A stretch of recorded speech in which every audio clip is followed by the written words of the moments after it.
Hi, I'm Joe Connolly with producer Neil A. Carousso, and we're here with Cindy VandenBosch and Andrew Gustafson, husband and wife, co-business owners, founders of Turnstile Tours. And part of their story that is interesting that you'll hear about is all of the different tour-related and associated services and products that they have come up with from their tour company. But first of all, Cindy, what is Turnstile Tours? Sure. Thanks so much for having us. So Turnstile Tours is a social enterprise business, and we really help build the capacity of nonprofit organizations and small museums to really share their stories. And so we're a mission-driven organization and company, and our mission is really to advance public knowledge about the meaning of place, connect people of diverse backgrounds, and inspire a culture of community participation. And so we do that in a couple of different ways. We do that through offering tour programs that we design in collaboration with different nonprofit organizations and small businesses. And then we also have a consulting side of the business where we support all different kinds of cultural and even government organizations in their efforts to engage the public.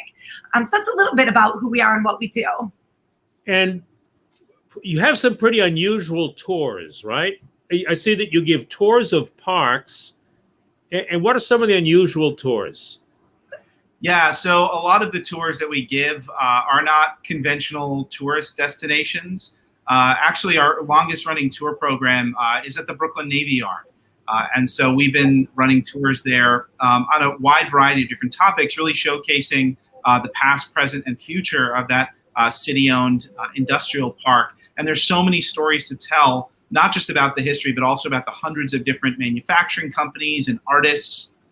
And the way the site really operates as sort of a back office for New York City. And that's a lot of the stories that we tell, is really how New York City works by taking people behind the scenes, whether it's to factories or to different pieces of infrastructure, or just showing them like our park. So Prospect Park, is such an important respite for Brooklynites, but also it's this, incredible engineering marvel and this, sink of biodiversity that provides so many different services, both in terms of recreation, but also ecological services for the city.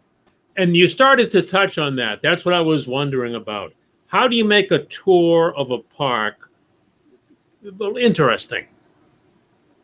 Yeah, well, it really comes down to people's stories, right? So that we really try and center people in all of our programs. So the people that make the city work, and really give people a lot of different entry points to understand the bigger concepts that we're talking about. So you don't have to be interested in architecture or ecology or landscape architecture. But if you're interested in hearing about people, how to do their jobs, there's something for everybody in our different tours. And I would also say that on our tours, we try to create a space where people are sharing knowledge and their own stories. And that's been so incredible through the years. We've had people at the Brooklyn Army Terminal and Brooklyn Navy Yard and even Prospect Park who have their own stories or their ancestors that have direct connections. And then I'll also say on the people side of things, that we also do programs about street vendors and the stories that they have to share about their families, about how they got into the business. And so it's about creating those human connections, both with the people that come on the tours, because they have interesting stories too, and the people whose stories we feature on the programs. That's so cool and great. What you're doing is bringing history alive. That's what you're doing. And I noticed that you even do tours of the New York food cart community people. And who takes these tours?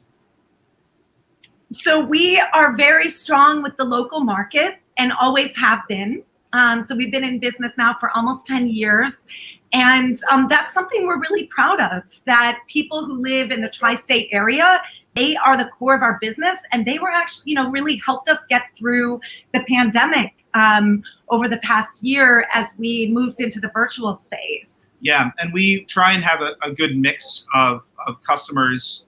In the tour business, you want to always have a mix between your retail customers who are buying tickets and then your group experiences as well. So we do tours for schools, universities. We get a lot of government delegations, business groups that want to learn from the sites where we give tours, and then people come because they just want to have a fun outing as well. But we always try and give people, we want you to come away having learned something as well. And so the food cart tours are a great example of that. We use food as a hook to draw people in, and the food is delicious. And I say it's not just some of the best street food, but some of the best food, period, in New York City. We had a street vendor cater our wedding, one of the vendors we work with. So, but people come away from that experience learning about, what are the regulations? What's the day in the life of a street vendor like? They get to meet the vendors and learn about, some of the challenges they face with the regulatory environment that we have in New York City. So. Yeah, civic engagement is a big piece of all of our programs, where we want people to leave with a sense of really understanding how decisions get made and how they can play a role in that. Whether it's in New York City or wherever they're coming from. Yeah. I'm just smiling through this whole interview. Neil? Me too, Joe. And, it's amazing that you've been able to move tours virtually. A lot of companies have found that it's been beneficial. It's broken down geographic barriers. In your case, brought more viewers. But is that sustainable? Is it profitable for you? So I think that it's definitely helped us, the virtual programs, and we actually set up a membership program as well during the pandemic, and it's really helped us bridge the gap. And we're going to continue doing that kind of programming because it provides a couple opportunities, like you mentioned, Neil. For one, we can reach people who might not be able to come to New York City, but it also allows us to do programming that's not rooted in a place, or rooted in a place that we can visit. So we've had guests actually join us from all over the world for our virtual programs. We highlighted a beautiful church in Pittsburgh that we've been doing some consulting work for, that has some of the most amazing church murals in the United States. We did a whole series of programs about Thai food. And so we interviewed restaurateurs all over the United States, and even did a couple of programs that we broadcast from Thailand. To Thailand. Yes, we didn't go to Thailand. Yeah. But we had actually some chefs in Thailand broadcast to our program. So it's really opened up a lot of really neat opportunities. And now it's also, created this wonderful library, and we get a lot of people who come back and watch our recorded programs. And so creating that content has also been really great for us, for helping to showcase what we do and also drive traffic to our website. And if we hadn't launched the virtual programs, last March, we had 1,000 cancellations, all within a matter of a couple of weeks. And we decided right away to launch those virtual programs March 19th, I believe it was. Yeah. That helped us bridge the gap to the PPP funding that we were able to get. We gave our last guided tour on March 11th, and we decided then, let's go virtual. And so starting March 19th, we did a virtual program every single day for the first 100 days. And now today we're doing episode 230 or something. And then we've done dozens and dozens of programs for private groups as well. And so they're almost all different. So we're constantly coming up with new ideas, thinking of new places we can visit, and really relying on the incredible talent and knowledge and networks of our team as well. It's not just the two of us. Yeah, and it's helped us stay connected and continue to build community, so that we didn't have to shut down. We continued to tell stories and share stories, which is something everybody really needed and needs, right, in this difficult time. So on that end of things, it helped us stay connected to the street vendors, even though they were cooking from their home kitchens as part of our programs. What's the tour you're doing today? Today we're doing a virtual program about the history of Concorde and its connections to New York City. The SST plane. Yeah, exactly. Yeah, I never flew on Concorde. I've gone on the wonderful tour of the plane at the Intrepid Museum. But my father actually flew on Concorde more than 60 times. So I have a whole collection of Concorde memorabilia that we're going to talk about, but also talk about, the deep connections that the plane had to New York City and the battles over noise around JFK, and how that really shaped the aircraft and its career. One more before back to Neil. How many people will you guess will watch the Concorde tour today? Or maybe it'll be in person. You may know. You may be going into layer. And how much are they paying a piece?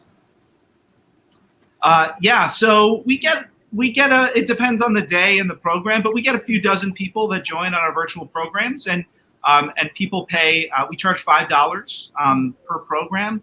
But really what drives our virtual programming is our members. So people sign up for a monthly membership, and then they get access to a certain number of programs per month, and then they can access our library as well. So that ongoing revenue has been really important to us, and we're so appreciative of our members. Some of whom were customers before the pandemic. Some of them discovered us during the pandemic, and it's been really great to build this little community. And we have virtual happy hours with them, and in the future we're going to be doing special members only tours in person. And we have done some virtual programs that have been hundreds and hundreds of people, like the program we did on 9/11, for example. So we've done a lot. On what? We worked together with the Navy League to put together a panel discussion during last year's 9/11 anniversary about the boat lift. So we had folks from the Coast Guard, from New York Waterways, the Staten Island Ferry, from the Sandy Hook Pilots Association, who shared their story about what it was like to evacuate more than 500,000 people off of Manhattan by water, the largest boat lift in history. And we had hundreds of people join that program. So we find that, and we really love doing programs with different partners. We've done a whole series with the South Street Seaport Museum. We've done programs with Open House New York, and other organizations, and they really help to bring their audience to us, and we can provide unique content to their audience. And guys, I find it interesting that you've actually grown new audience online, and sometimes it's difficult to capture new audience. So how are you reaching people? And I'm sure that presents some opportunities for maybe sponsorship or partners. Yeah, I mean, partnerships and sponsorships have both been critical to the success of the virtual programs. And I think there's a lot that we're learning from that we're hoping to transfer over to the tours and public programming that we also do in person. And so that's, for example, there was a Thai organization. Andrew mentioned the Thai programming. There was a Thai Select USA is an organization that supports and promotes Thai restaurants across the United States. And instead of doing food festivals, we help them do these online programs featuring the stories of Thai chefs across the country. So that would be kind of one example. Or just working with some of our partners, like the Prospect Park Alliance, throughout the pandemic, really wanted to continue to engage people with storytelling and connecting people to the park, and we were able to help them do that. So there were so many partners that we worked with. I know you showed the photo of Sure We Can. That's an example of an organization that supports canners in the city, and so we helped share their stories. So we've just been able to spread our wings and share so many more stories through the virtual format. But we're also excited to getting back to, we have been doing some in-person tours, and we're starting to ramp those up, socially distanced safely. And so we really do miss seeing people in person as well. But in the meantime, the virtual programs have been a saving grace. And we've already had people who have found out about us through the virtual programs who've joined in-person tours as well. So we hope that'll continue, and we're, transitioning some of our benefits to our membership program so people can use them to join in-person tours as well. So I think Cindy's right. I mean, partnerships are really key. It's so hard to reach customers as a small company. And so being able to tap into that audience and provide something of unique value to those partners. And I think we've shown that we can do really unique and professional virtual programs. And especially early on in the pandemic, we kind of, as they say, put the plane together as it was flying. And so now we have a team that's really become, quite adept in this digital space. So much so that this spring we supported the Brooklyn Botanic Garden behind the scenes for their spring virtual festival. So we were behind the scenes, our team producing and directing, helping with their Making Brooklyn Bloom programming, which they normally do in person. And so it's really a celebration of community gardeners. And we were really proud to have developed the skills just through practice. What did you do behind the scenes for them? What did you do behind the scenes? So we did all the production, as Neil can probably attest to. There's a lot of moving parts, and so it was managing the audience and the chat. It was the ASL interpreters and helping prep the interpreters and the staff to work together. And I think Neil knows. Yeah. And I think that's a really important point too, is that one of our really core values is that we want to make our programs accessible to all people. And part of our work that we do in consulting is consulting on accessibility. And so when we started doing virtual programs, we had to think about, how we can make them more accessible to people.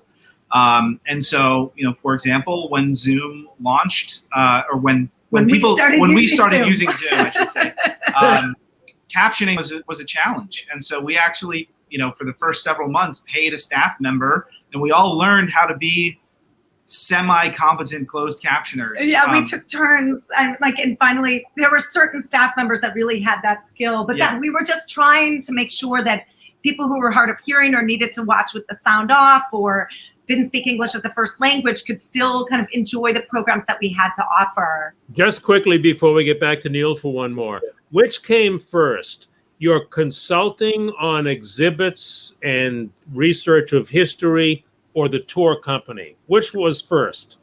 They were both kind of at the same time because really? Our backgrounds, our backgrounds, my background is in the museum, disability and tourism fields. Andrew's is also in museum and geography. And then we have other staff members in the performing arts. Many of our staff members have been with us since the beginning. And so it was really the skill sets we had that we were able to use to make our tours engaging and to do the kind of research, like the museum style rigor. The tour business is good in New York right now, right? The tour business is good, or a pandemic aside, it seems to me to be a growing industry. Yeah, for sure. And I think it's, we're kind of unique in our industry, and that we do have such a large presence with the local market, and that helps us.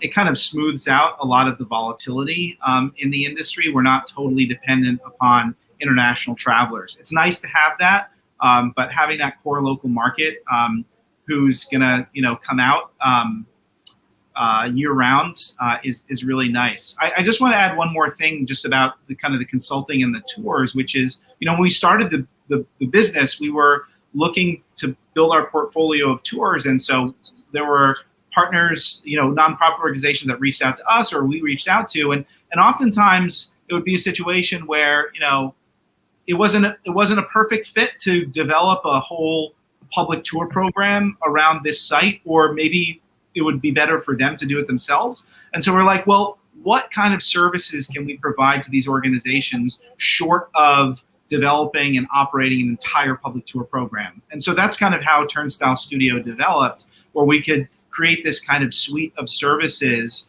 working behind the scenes to help either existing institutions, be better at what they do, or to help them grow a new program. Cindy and Andrew, content is obviously king, and I wonder just briefly, why is your content so engaging? You have just great you're bringing people in, bringing new people in. Why are people coming back? You know, what do you hook them with?